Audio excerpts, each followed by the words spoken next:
Hey guys, and welcome back. Today we're going to be talking about my amazing trip all the way across the country to DC. Bye, love you.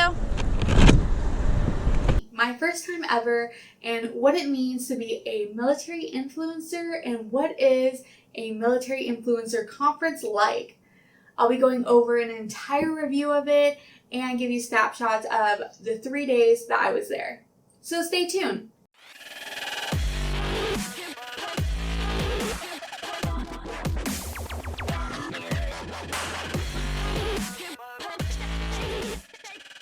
Alright guys, so this isn't just going to be another one of those reviews on a live conference. I'm actually going to be giving you some strategic tips on how to create more leads by going to these live conferences and events. Now before I do that, I really want to share my experience there and go over one of the most amazing takeaways that I learned by going there. Alright guys, and before I go into all of this, don't forget to smash that like button and subscribe. And if you like this kind of content, let me know by hitting the notification bell so you can always stay up to date on the Stay at Home Profit family videos. Now, I want you guys to answer me this question real quick.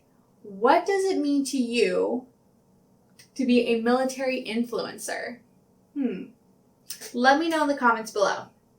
So anyways, if you guys didn't know, I've never really been to the East Coast. I've only been there less than the fingers on my hand. And one time it was for a wedding and it was literally a 2-day adventure and that was it. So flying by myself across the country to DC was scary but so adventurous, and I absolutely fell in love with the entire city.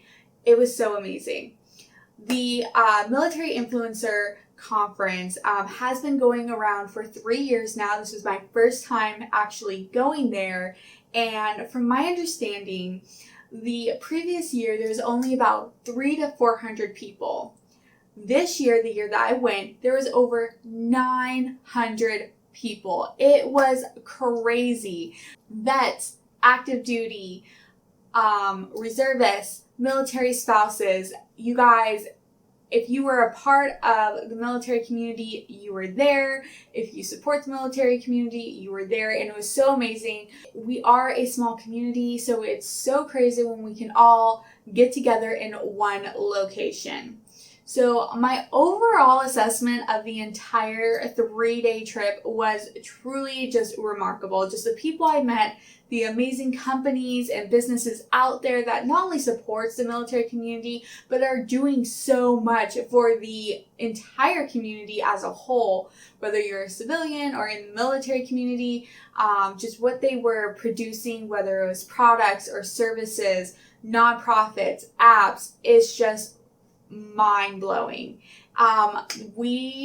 The first day I was there, we did, they had some workshops. They were so much fun. I took a Facebook masterclass where not only did I learn about like Facebook and Instagram, but I also learned a little bit about TikTok. There were 3 wonderful speakers, 2 of which were my top favorites, Casey Adams and David Taberman, and David Tenenbaum. David T. And David Tenenbaum. Not sure if I'm saying that correctly, but it was so amazing because we talked about telling your entire story in a 1-minute video, going live, Facebook ads, understanding the Facebook and Instagram algorithm, your personal brand, your business brand, how they're separate, and we even dived into a little bit of YouTube and TikTok, which was crazy enough in itself. I also went to an amazing track, which was mostly for real estate. But as a virtual assistant and someone who runs a marketing agency, it was so nice to reach out to people that I serve in a helpful way and to really understand their needs, their concerns, any issues that they're having, and how can we make their business run smoother. So overall, the 3 days were just jam-packed, super amazing. And the vendors that they had there, and even some amazing treats like Veterans Shark Tank.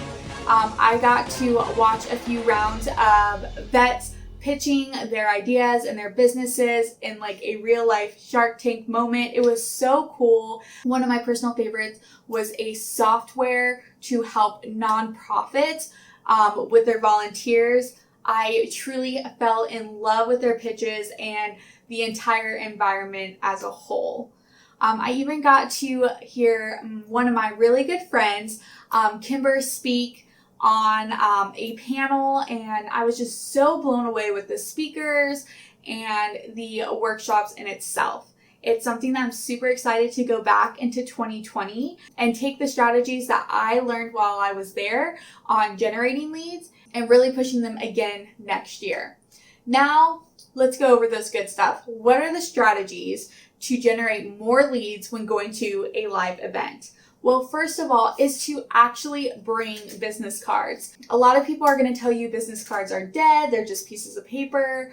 I will have to tell you, I collected so many business cards. I gave out all the business cards that I had brought, and I learned a really cool trick from a software developer that he would always give people multiple business cards because in case they lose one, they would always find another. Another strategy that I picked up was making sure your LinkedIn was all up to date. There is a very cute scanning feature of the LinkedIn, so you guys can connect on LinkedIn with a simple click and scan, which leads to an easier way of following up with them and having them inside of your community.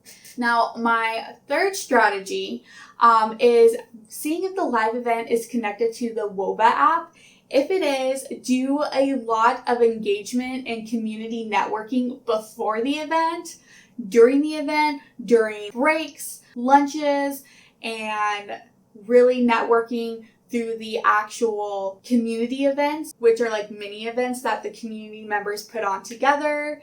And then as well as my last and most important tip for generating new leads, you guys, is following up as soon as the event of that day ends. And I mean, yes, going up to your hotel room, sitting on your bed or at the desk, opening up your laptop and sending an email thanking them for the connection and maybe a little bit of what your conversation was to the business card or to the LinkedIn account.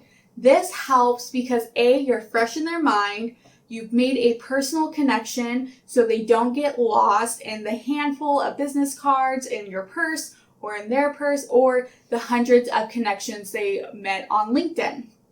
And you're really starting an actual dialogue with each other. This was a strategy tip from my good friend Kimber, who is so amazing. And every day after we got done with that day's activities and workshops, we would actually end up going back to our rooms and we would spend an hour going over all the business cards that we took, all the LinkedIn connections that we had just made, and sending out emails and messages, just thanking for the connection, adding a little bit what our conversation said and pretty much end on the fact that we cannot wait to speak to them after the event. I was able to not only make really good connections, but land 4 to 5 brand new clients through my agency through this event. As you can tell, overall, the event was amazing. I went to a lot of good workshops, a PR workshop, podcasting workshop, a Facebook masterclass workshop that ended up having information on Instagram and TikTok, which was just a cherry on top. I got to surround myself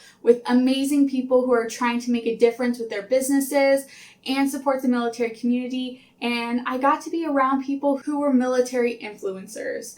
And for me, a military influencer is an influencer who supports our military, who supports our community, and helps build each other up each and every day. I am so excited to be heading to Texas in September 2020 for the next Military Influencer Conference, and I hope to see you guys all there, and I cannot wait to see your guys' definitions below in the comments. Now, again, if you guys like this kind of content, don't forget to hit the like button, subscribe, click that beautiful notifications bell so you are always up to date with the Stay at Home Profit family, and I will see you next time. Bye!